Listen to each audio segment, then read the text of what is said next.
semifinal point of the funny car competition. Don Purdom will go against Ron O'Donnell in the first semifinal, and Purdom has generated tremendous interest. He is undefeated this year, winning 7 straight. His last defeat came a year ago, right here at Indianapolis.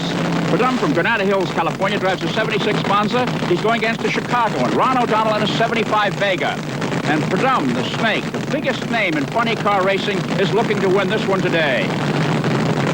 On the line, waiting for the signal to move. A very careful staging process here. Drivers with their foot on the clutch and the throttle, watching the lights, wanting to get the edge on the rival. Stage. And away. Down the strip they go. Purdom and O'Donnell. And Purdom runs away with it as O'Donnell has trouble. And it's a piece of cake, as they say in drag racing, for the Snake from Granada Hills, California, as he takes another step up the ladder towards another national championship.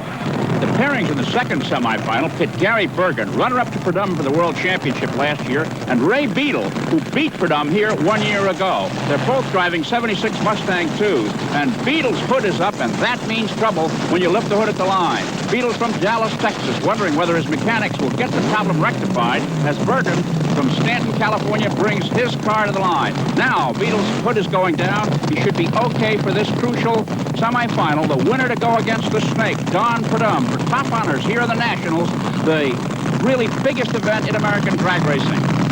Great color schemes on these cars, fiberglass body, more than 1,000 horsepower from their turbocharged V8 engines as they wait now to go down the line. There it is. And Bergen runs away from Beadle, who has trouble, obviously, in his car. He's poking along at no miles an hour. It's a tough break for the defending champion here at Indianapolis. But Gary Bergen, Purdom's arch rival, gets his shot at Don Purdom in the finals as Beadle coasts down the line with a dead car. Recognizing he had trouble, he cut the engine. After all, the cost of an engine in one of these cars is tremendous. The disappointment for Ray Beadle and his crew is really tremendous. The big boys, the top fuelers, the semifinal. John Wiebe against Gary Beck in the first one. Beck, a former world champion, beat Shirley Muldowney a little bit ago. He's from Edmonton, Alberta, and Wiebe is from Newton, Kansas. The winner of this one goes against the winner of the second semifinal for the big money, more than $20,000 to the winner. And Beck has trouble as men are rushing to the car, and again, the top competitor has problems right at the line. Wiebe, he's ready to go, but Beck, whatever's wrong, may keep him from going down. And it looks like he's not going to go down, which means that Wiebe will take a solo run. His options now are to go fast and try for lane choice in the final, or take it easy and save his engine. It's the winner of the fastest semifinal that has the lane choice. Let's see what he did. 6.27, 219 miles an hour. Rather slow for top fueler, but you can bet your life his engine is in tip-top condition for the final. Gary Beck is still sitting in his disabled dragster. He watches the lineup for the second of the two semifinals, pitting Richie Tharp of Dallas, Texas, against Jerry Ruth of Seattle, Washington. The winner to go against John Wiebe with the big bucks. Here on the right in the far lane is Richie Tharp, a 32-year-old driver from Dallas, Texas. His car from Houma, Louisiana, the Candies and Hughes machine. Jerry Root from the Pacific Northwest, another top competitor in the near lane, as they come to the line with their long wheelbase supercharged slingshot dragsters. Standing between the front wheels, facing down the track, starter Buster Couch, ready to turn the lights on. We'll send them on their way to see who will go into the final. And Tharp smokes his rear tires, but stays ahead of Ruth to win it and go into the finals against John Wiebe. His 599, 245-mile-an-hour run will give him lane choice against Wiebe in the big money final for the top honors here at Indianapolis Raceway Park. And now we're going to take a very quick look at the finals and the other categories of the drag racing competition that's contested here at Indianapolis Raceway Park. 1,000 cars and more in the pit area, and there's been some exciting action throughout the meet here.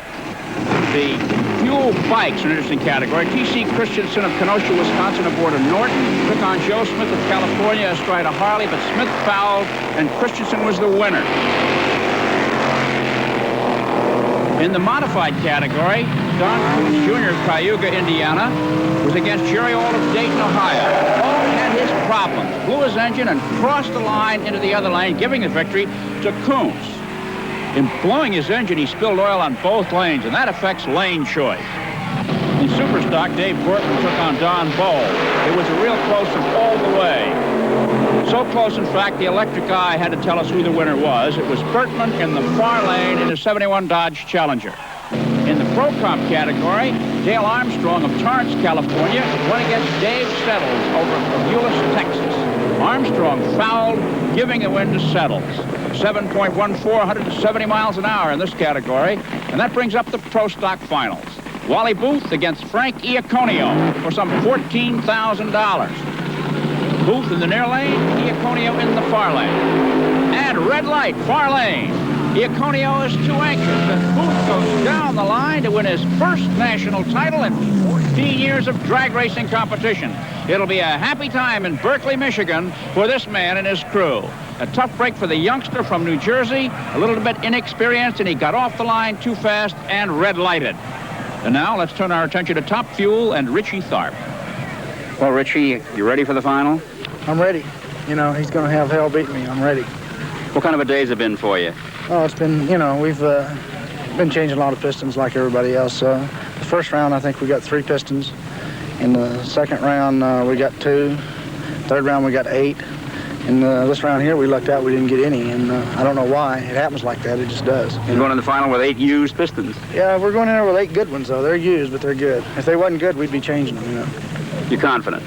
Yeah, I'm real confident, you know. I think we're going to win, you know. We're going to try. You know. What about the pistons? What happens to them that makes you change them? Well, the heat will knock the oil ring down, or the top ring down, and it just lets the oil by and cuts the motor in about half the horsepower.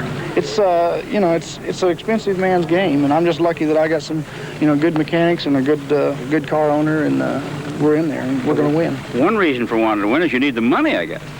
Yeah, the money's the whole thing anymore. You know, if you do it as long as the ones that's around here has been doing it. You know, I mean, it's fun, but the money has a lot to do with it. Yeah. Whether you're a big-name drag racer or a beginner, the family plays an important part in the sport. Here, lovely Lynn Purdom, wife of world funny car champion Don Purdom, lends a hand around the team's truck.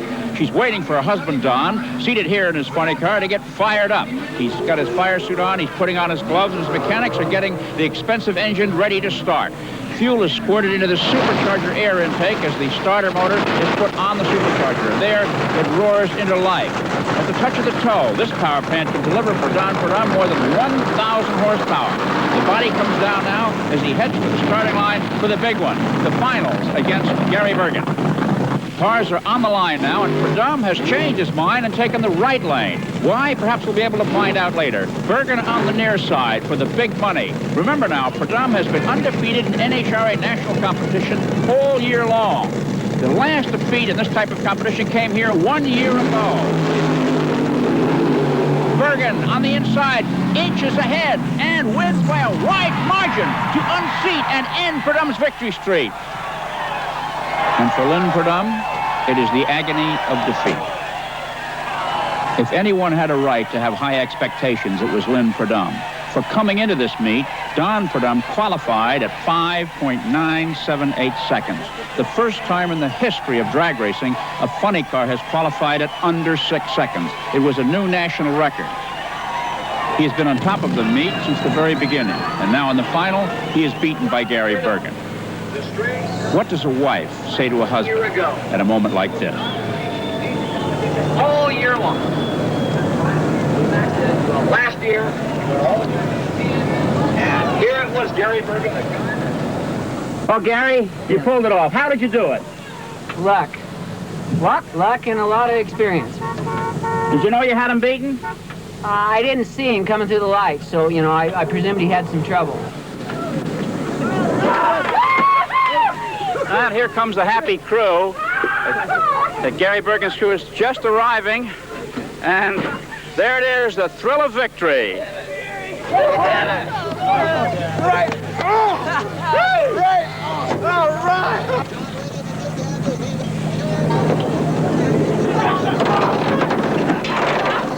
I knew he screwed up when he took that other lane. Oh, I knew it. And now for the main event, the last race of the day, the last race of the meet. John Wiebe of Newton, Kansas against Richie Tharp of Dallas, Texas. Tharp in the far lane, Wiebe in the near lane as they bring their long wheelbase dragsters to the line. More than $20,000 at stake in this one, and this is what the fans are waiting to see, who the top fuel champion will be. And Weeby's red lights in the near lane, giving it to Tharp in the far lane. And Weeby apparently doesn't know it. He races Tharp right to the wire, but it's Richie Tharp from Dallas, Texas, the new top fuel champion. And the time's identical to the nearest hundredth of a second, 6.11. Tharp speed, 240 even. Weeby speed, 243.2. But it's Tharp's money.